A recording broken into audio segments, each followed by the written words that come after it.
Pourquoi est-ce que les milliardaires ne cessent de chercher l'argent?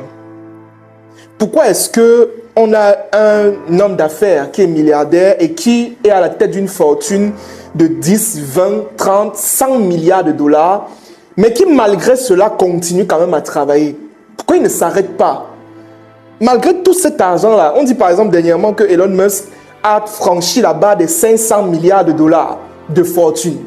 Mais pourquoi il ne s'arrête pas? Pourquoi il ne stoppe pas tout? Il dit que je prends ma retraite maintenant, j'ai déjà assez de milliards. Pourquoi? Je vais vous expliquer ça. Mais avant, mettez déjà vos avis en commentaire. Mais je vais vous expliquer. Soyez très attentifs.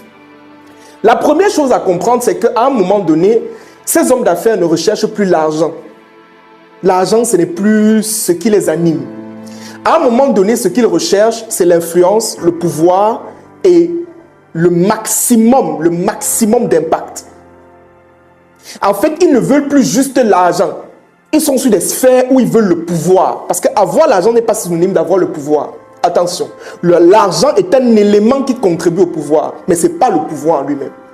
C'est la raison pour laquelle tu vas voir certains hommes d'affaires qui étaient des hommes d'affaires très accomplis, etc., mais qui à un moment donné se sont reconvertis dans la politique.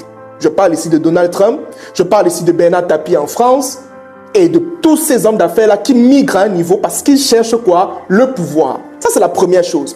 La deuxième chose, en réalité, c'est qu'ils n'ont pas le choix. Vous savez pourquoi ils n'ont pas le choix? Je vais vous expliquer. La vérité, c'est que vous ne comprenez pas qu'à un moment donné, quand on dit qu'un homme d'affaires est à la tête d'une entreprise comme Tesla, il est le PCA, la vérité, c'est que ce n'est pas lui qui décide d'être le PCA.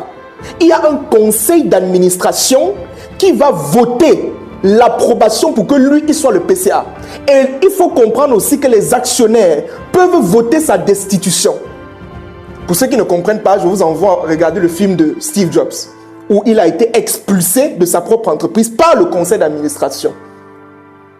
Donc en fait, il faut comprendre que comme ils sont à la tête de leur entreprise là aujourd'hui, c'est simplement parce qu'il y a un conseil d'administration qui a approuvé cela et qui leur a donné une certaine confiance. Et en leur donnant cette confiance-là, c'est parce qu'ils se disent qu'avec lui, l'entreprise peut aller plus loin. Donc il a une responsabilité et des engagements vis-à-vis de ses actionnaires. Je ne sais pas si vous comprenez. L'autre point, c'est que il faut comprendre que quand un homme d'affaires est à la tête d'une entreprise, ça inspire la confiance pour les fournisseurs, les clients, les actionnaires et j'en passe. Parce qu'il suffit par exemple que Elon Musk quitte aujourd'hui la tête de Tesla et vous verrez ce qui va se passer. Les actions vont complètement dégringoler. Pourquoi? Parce